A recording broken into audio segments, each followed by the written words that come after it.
дар китоби доғистони ман расул ғамзад бисёр қиссаи аҷиберо овардааст ки замоне аз ҳамон доғистон як рассоми машҳур вақте ки ба фаронса меравад дар байн чанд сол мегузарад, вақте ки расул сафари корӣ мекунад дар он ҷо зиёраташ мекунад, суҳбат мекунанд, баъдан меояд. он замон телефон набуд ба ҷуз мактубу дигар. назди модараш меояд доғистон, вақте ки аз ҳоли писараш пурсон мешавад ки хуб асту дигар, баъд мегӯд ис расул мегӯд бачаи ман бо ту бо кадом забон ҳарф зад? расул мегӯд бо забони фаронсавӣ, яъне бо кӯмаки тарҷумон. ҳамин тариқ модарро афтода мешавад, мегӯяд аз ҳамин рӯз эътиборан ман фарзандамро оқ кардам. бузурго чаро гуфтанд ки заҳр бодо шири модар бар касе ку забони модарӣ гум кардааст. чанд маънӣ дорад. яке аз маънии талхашро ман гӯям заҳр чи аст? заҳрро мехӯрад, инсонро нобуд мекунад, меморад. мегӯяд мурданат беҳ аст ки ту вақте ки забони худро гум кунӣ. дуруди худо бар шумо мардуми тоҷики. мо пеш аз ҳама гӯям салом, мо низ бо эҳтиром аввал бигӯем ассалом. рости дар сафар ҳастам. доимо аз паси филми лоиҳаи тоҷикон ва филми девори хӯросон исмоили сомонӣ давутозу талошу рӯҳан хаста ҳастему.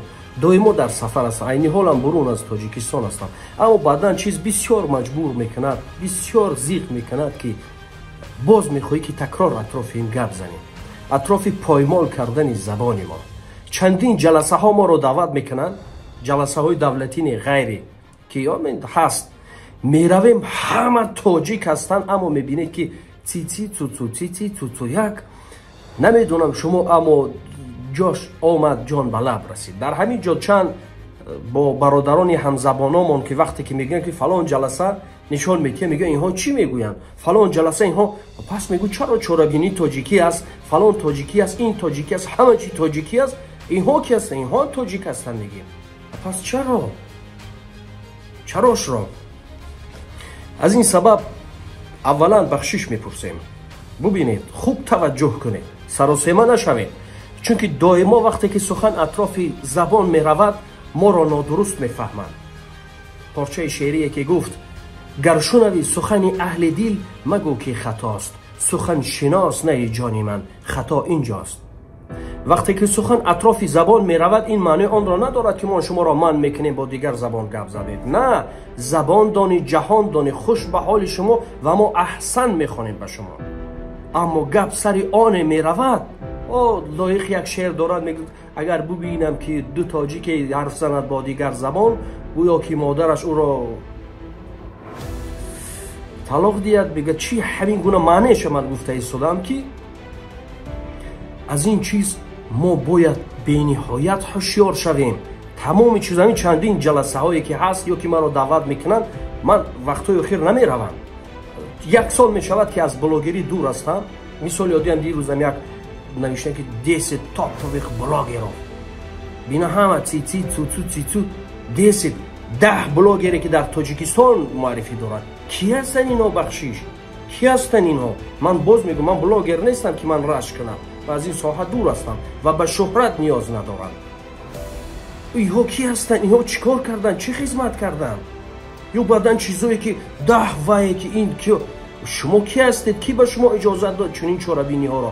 бигзор иҷозат додан, аммо чаро забони моро поймол мекунедон? блогер ин маънои онро надорад ки дисе масхарабозие ки барои худатон мекунеду бас. худованд мегӯяд беҳтарини инсон ҳамон инсон аст. ай блогеро, беҳтарини инсон ҳамон инсонест ки барои мардум хизмат мекунад. барои худ не, барои кисаи худ ё барои чӣ? беҳтарин инқадар афзалият дорад.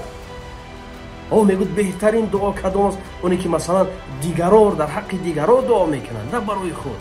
мегӯд шояд дохили он мо ҳам бошем. аз ҳамин ҷо даст боло мекунам.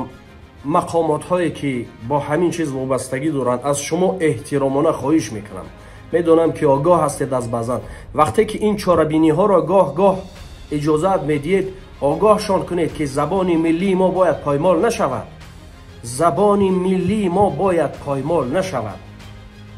илтимос, ҳаминро камакак чаро гуфта истодаем, бовар кунед, шарм медорам ки баъдан чиҳоро барои шумо дарс диҳам ё фаҳмонам, чун худам дар ин роҳҳо нав ҳастам, аммо бурун ки аз кишвар мешавед баъд дард мекунед, баъд қалбатон дард мекунад.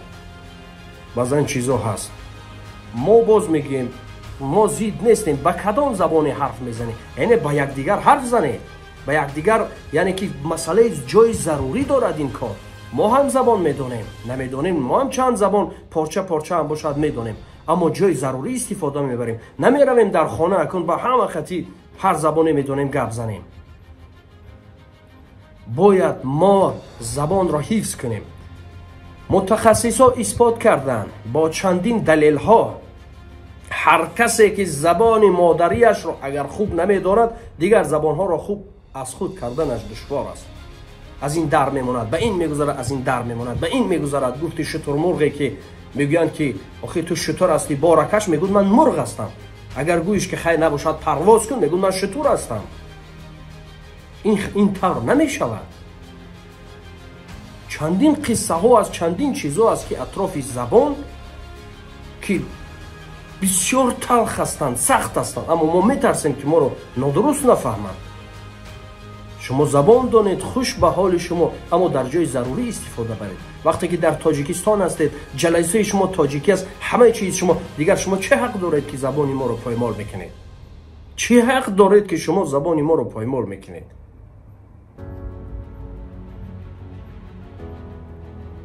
баъд мега оянда фарзандон падар модар цицицуцу дар хона гап мезананд, 100% пагоҳ фарзанди онҳо ҳамин тавр мебарояд.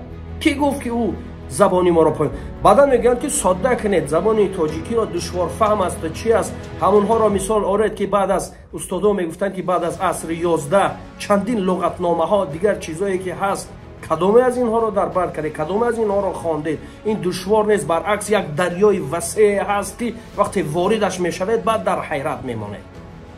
на ба ин дурӯза чизои сохтае ки моро одам. ин бузургҳо барои чӣ дар бораи забон сахт гуфтанд? чаро забон ки ҳеҷ гап надорад шояд гӯяд, аммо охир инқадар бузургои мо бардошта оварда дар дасти мо додан, мо туф кардем. ҳамин қадар бузургҳое ки дунё эътирофшон мекунад, дунё қабулшон дорад ки ин қадар хизматҳо кардан барои башарият, ки бардошта овардан ин қадар чизҳоро дар дасти мо додан, мо чӣ кор кардем? мо туф кардем. ин тавр намешавад. аз ҳамаи шумо ҳазорон бор узр мехоҳам, бахшиш мегӯям, чун рӯҳан хаста ҳастам, баъдан гоҳ бисёр чӣ мехоҳам бигӯям, аммо мебинем ки сари навор менишинем, дигар ҳамаи фикр гум мешавад. аммо мақсад як аст. ҳар чизе ки мекунед, ҳар ҷаласае, ҳар чизе мекунед ки забони миллии моро ба инобат гиред. забони муқаддаси мо аст. забон аст ки намемонад ки миллат аз байн равад. забон аст ки бисёр чиҳоро намегузорад. аз ин сабаб мо аз худи ҳозир бояд қадр кунем. қадр ҳам як сӯистад. мо бояд муҳофизат кунем, мо бояд ҳифз кунем. мо бояд, боз мегӯям, нафарое ки дар ҷаласа ҳастед, бемалол менишинед, ин тавр намешавад бо бемалол нишастан. ташкилотчиҳоро гуфтан дар кор, бародар ё хоҳар, мо зид нестем, ҳар тавре мехоҳӣ гузарон, чӣ ки мекунӣ, аммо забони мо поймол нашавад. бовар кунед, чандин ҷаласаҳо меравем ки ҳама тоҷик ҳастанд, тамоми чиз тоҷикӣ аст, тамоми чиз, аммо забони форсии тоҷикии мо поймол аст. ки ҳастанд инҳо? чӣ мехоҳанд аз мо? ин суоли муҳим аст. худо могу шуморо дар паноҳаш нигоҳ дорад. гумон мекунам ки сахт гап назадам.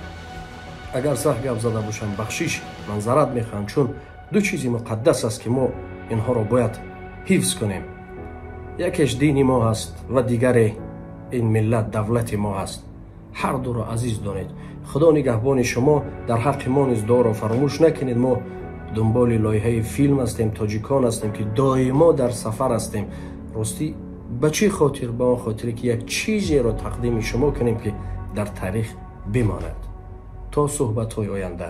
худо нигаҳбон.